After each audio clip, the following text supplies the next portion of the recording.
Caitlin. Thanks, Caroline. I have two questions. Sure. On the layoff of federal workers, potentially, the president said yesterday that Democrats will be to blame if federal workers lose their jobs. Historically, though, in past shutdowns, workers have been furloughed, but they have not been laid off en masse. So wouldn't that be the president's call to lay people off? As I've said repeatedly, Caitlin, this conversation about layoffs would not be happening right now if the Democrats did not vote to shut the government down. And as I also said last briefing as well, we are $37 trillion in debt, and the government is not receiving any cash. So someone has to look at the balance sheet and be good stewards of the American taxpayer dollar. And layoffs are an unfortunate consequence of that. Term, for example. Well, as I'm telling you now, this administration is focusing on checking the balance sheet and ensuring we're doing the right thing by the American taxpayer. And again, these conversations about layoffs would not be happening in the White House today if not for the Democrat shutdown. And they have a choice to change that. They have another opportunity tonight to do the right thing to reopen the government. Joey. Judge over the weekend. Sorry, my second question. A federal judge over the weekend that the president had appointed to the bench in his first term in office basically argued that he could not deploy other states' National Guards to Portland. Basically said that it was untethered, his argument, to what is actually happening on the ground. Which local officials in Portland have said that the National Guard is needed there? With all due respect to that judge, I think her opinion is untethered in reality and in the law. The president is using his authority as Commander-in-Chief, U.S. Code 12406, which clearly states that the president has the right to call up the National Guard in cases where he deems it's appropriate. And if you look at what has happened in Portland, Oregon, for more than 100 nights, I was talking to our law enforcement team about it this morning, for more than 100 days, night after night after night, the ICE facility has been really under siege by these anarchists outside. They have been disrespecting law enforcement. They've been inciting violence. We saw, again, a guillotine rolled out in front of this federal building. And so the president wants to ensure that our federal buildings and our assets are protected. And that's exactly what he's trying to do. And ultimately, in the case in Los Angeles, that judge ruled in the Ninth Circuit, that panel of judges ruled that those troops could remain and that the president was well within his authority to do so. So we are appealing that decision. As you know, we expect a hearing on it pretty quickly, and we're very confident in the president's legal authority to do this, and we're very confident we will win on the merits of the law. But no local officials that you can point to that have said we need the National Guard? Because I spoke to the police chief of Portland last week. He said that the president's claims just don't match up with what's happening on the ground. I would encourage you as a reporter to go on the ground and to take a look at it for yourself, because there's been many members of the press, not press in this room, but independent journalists, some of whom we'll be inviting to the White House very soon to share their stories, because they have been in the middle of these riots and they have witnessed the anarchy that is taking place night after night. It's on video. You should play it on your show. You have a great opportunity in prime time on CNN to show your audience. Yeah, but you're probably talking to partisan Democrat officials who are opposed to everything this president does. You should also ask the people who live in Portland. We've actually heard from many members of the community who have said that this is complete civil disobedience. It's a mess. It's been loud. It's been troubling for neighbors in the community who are just trying to live peacefully.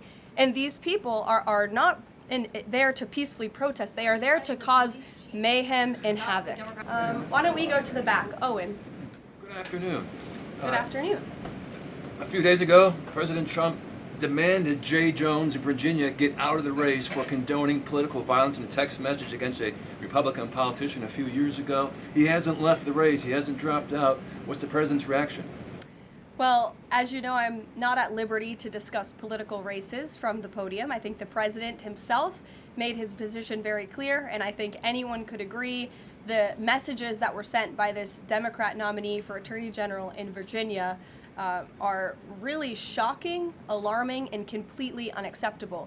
He was threatening to kill his opponent and his opponent's children, and that type of rhetoric has zero place in our country, and the president was absolutely right to condemn that. One more, please. Sure, go ahead. Thank you. The Democrats have questioned and scrutinized the president's comments about using potentially the military, American cities, as training grounds for the military. And when you look at Portland, Chicago, local and state officials say that their local law enforcement is able to handle the situations, these protests on the ground. The president says that Portland is burning, using that as justification for the National Guard in Portland. But when you look here in Washington, D.C., the president just last week said it is now a completely safe city. and there are still National Guard members on the streets that are not involved in ICE activities. Can you provide the justification for the White House here in Washington, D.C., why the National Guard members continue to be out on the streets? Because Washington, D.C. has invited the National Guard here. Why? Because the mayor is doing the right thing, unlike mayors in other cities like Portland, as Kaitlan and others have pointed out, who refuse to see that there are positive results from when local law enforcement works with federal law enforcement to do the right thing on behalf of their citizens. And Washington, D.C. is no doubt a safer city right now today than it was a few months ago when President Trump started this initiative to make D.C. safe again. And the National Guard is still here because the president and the mayor agree that it's a good thing for the city. Just like you're seeing in Memphis, for instance. We'll have National Guard deployed to Memphis. We have federal agents who are on the ground working with state and local law enforcement. The state police in Tennessee are part of this effort. The local metropolitan police in Memphis are part of this effort. State and local law enforcement and federal law enforcement should be working together. And it's a shame that we see in some cities across the country that their mayors are just simply refusing to cooperate because they don't like Donald Trump. And that's what this boils down to. And I don't think any American would disagree that Chicago needs more law enforcement reinforcements, that they need more resources. Look at this headline from over the weekend. At least 30 people shot during the weekend in Democrat-run Chicago. 5 of them were killed in one weekend. This is completely unacceptable, and the president wants to make American cities safer, and he's willing to work with anyone to do it. If the courts allow you to ultimately send in the National Guard into Chicago and Portland, do Democrats not have reason to be concerned that there are long-term plans by this administration to keep U.S. military or the National Guard in American cities, like what we're seeing here in Washington? Why should they be concerned about the federal government offering help to make their cities a safer place? They should be concerned about this. They should be concerned about the fact that people in their cities right now are being gunned down every single night. And the president, all he's trying to do is fix it.